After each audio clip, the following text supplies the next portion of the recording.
दोस्तों, good morning. कैसे आप सभी लोग बहुत अच्छे होंगे, बस होंगे। मैं बिल्कुल ठीक ठाक हूँ। तो दोस्तों, हमारे कॉलेज में हुआ था फंक्शन, जो कि डिपार्टमेंट के इससे होता है कि मतलब डिपार्टमेंट में वो चूज होते हैं, डिपार्टमेंट के अध्यक्ष वगैरह। स्टूडेंट्स में ये होते हैं, कंपटीशन होता है स्पीच वगैरह का। स्पीच डांस, मतलब डांस का तो नहीं होता, लेकिन स्पीच क्विज वगैरह कुछ भी करवा सकते हैं डिपार्टमेंट अपने इससे।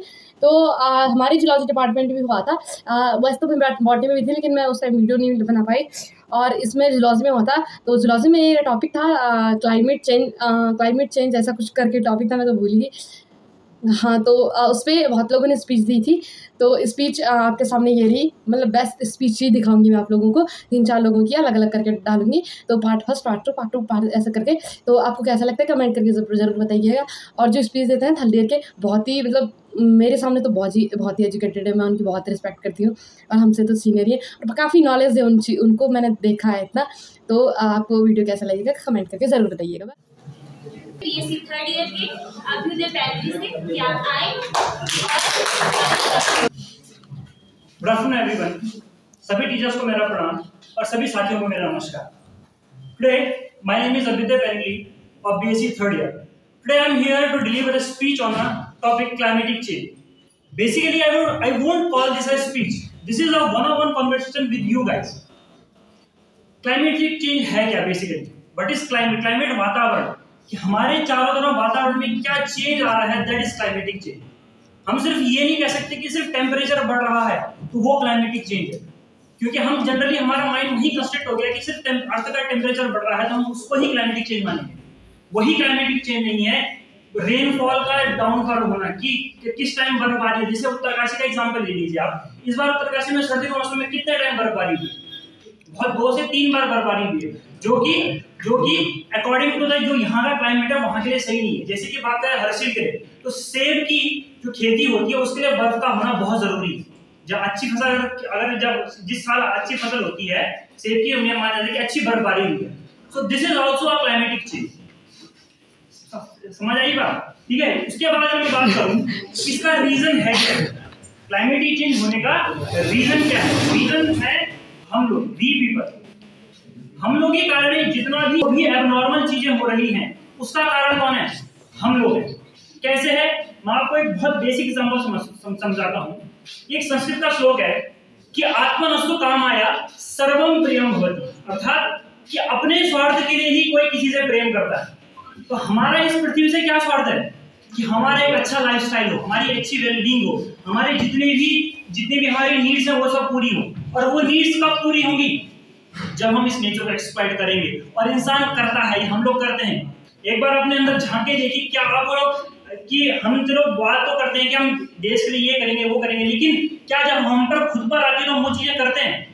जवाब है नहीं। परसों मैम एक बात कह रही थी क्लास में, बहुत अच्छी बात कह रही थी कि एक जमाना था जब आंगन बड़ा होता था, घर छोटा था। लेकिन अब ये जमाना हो गया कि घर तो बड़ा बना दिया, रहने वाले लोग कम हैं, लेकिन आंगन है ही नहीं। तो ये रीजन क्या है? ये देखा देखी में कि मेरा घर बड़ा हो, ठीक है, मेरी जरूरतें पूरी हो, मेरा लाइफस्टाइल सही हो, मेरा लोगों में रुतबा अच्छा हो, उस वजह से हम क्या कर रहे हैं? नेचर को एक्सप्लॉइट कर रहे हैं। तो फर्स्ट ऑफ ऑल हमें क्या करना पड़ेगा? खुद में सुधार करना पड़ेगा। दूसरी चीज, हमारी नीड्स आज के जमाने में इतनी हो चुकी हैं कि जिसकी कोई सीमा नहीं है। इंसान बोलता है ना कि लालच ही बहुत बड़ी बात है ना, कि हमें कुछ भी मिल रहा है हमें उससे ज्यादा चाहिए। अब बेसिक इस चीज को समझिए कि हमारी नीड ज्यादा बढ़ रही है। नीड ज्यादा बढ़ रही है तो क्या होगी? डिमांड ज्यादा आएगी। डिमांड ज्यादा आएगी तो उतनी इंडस्ट्रीज नहीं ओपन होंगी, उतनी फैक्ट्रीज नहीं ओपन होंगी, उतनी नई फैक्ट्रीज होंगी तो उतना क्या होगा? नेचर एक्सप्लॉइट होगा, उतना पोल्यूशन और होगा।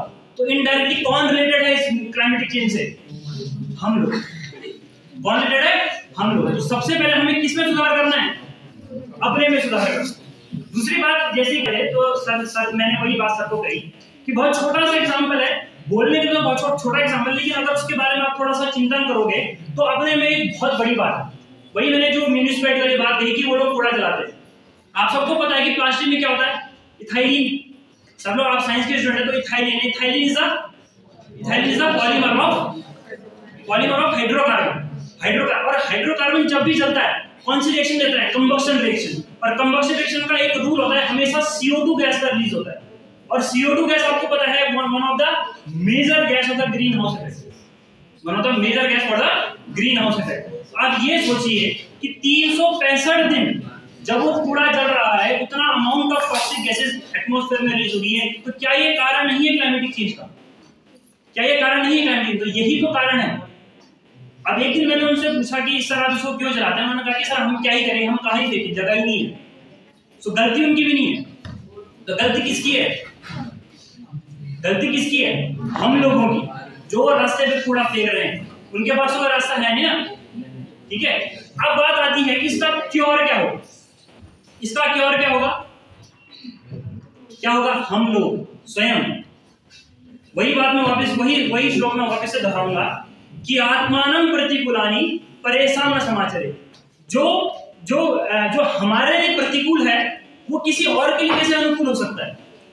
वो पृथ्वी के लिए कैसे अनुकूल हो सकता है? जिस वातावरण में हम नहीं रह सकते हैं, उस वातावरण में मां धरती कैसे रह सकती है? सबसे पहले हमें छोटे छोटे स्टेप्स लेना पड़ेंगे। हमें पहले अपने घर को साफ करना पड़ेगा, पहले हमें अपने मोहल्ले को साफ करना पड़ेगा। देश की बात तो बहुत दूर की रह गई, देश और धरती की बात तो बहुत अलग की रह गई। अगर हम उत्तरकाशी को ही साफ करें तो वही अपने में बहुत बड़ी प्रेरणा है। क्योंकि कोई भी बड़ी चीज का कहां से उत्पन्न होती है? बहुत छोटी चीज है। जैसे लाइफ है, लाइफ कहां से निकली? भाई बहुत छोटे छोटे माइक्रो ऑर्गेनिज्म से। तो जब बड़ी अमाउंट में हमको कोई इनिशिएटिव लेना है, तो उसके लिए हमें छोटा कदम तो पहले लेना ही पड़ेगा। दूसरी बात, सस्टेनेबल डेवलपमेंट। सस्टेनेबल डेवलपमेंट बोलने वाले तो बोलते ही हैं कि सस्टेनेबल डेवलपमेंट करना है, लेकिन क्या करते हैं? Answer is no. क्या हम जब मकान बनाते हैं तो क्या हम नए पेड़ लगाते हैं वहां? नहीं। तो यही तो सस्टेनेबल डेवलपमेंट है। यही तो छोटा सस्टेनेबल डेवलपमेंट अपने में बहुत बड़ा वर्ड है, लेकिन हम अपने एंड से क्या कर सकते हैं? हमने कोई भी मकान बनाया, उसके पहले 4 पेड़ लगा दो, 20 पेड़ कटे तो 40 और लगा दो। अगले 4 सालों में कहीं, अगले 4-5 सालों में कभी ना कभी तो पेड़ बड़े होंगे, कभी ना कभी वो क्लाइमेट में इफेक्ट तो करेंगे। So the motive of this speech, this conversation is you have to improve yourself. This is all for the today's speech. Thank you so much. तो आपने भी स्पीच देखा, इसने भी पूरा देखा और मतलब काफ़ी गजब की स्पीच थी। और ये हमारे सीनियर थे अभ्युदय पैनुली भैया, तो ये एनएसएस में भी थे हमारे साथ। मतलब काफ़ी नॉलेज है इनको किसी भी चीज़ के बारे में, और गेम में भी रहते हैं, तो बहुत ही अच्छे हैं। स्पीच तो आपने सुनी होगी किस तरीके से दी, मतलब ऐसा नहीं लगा कि स्पीच दी, ऐसा लगा कि बातें कर रहे हैं हम लोगों से। तो आपको ये वीडियो कैसा लगा कमेंट करके ज़रूर बताइएगा। Thank you.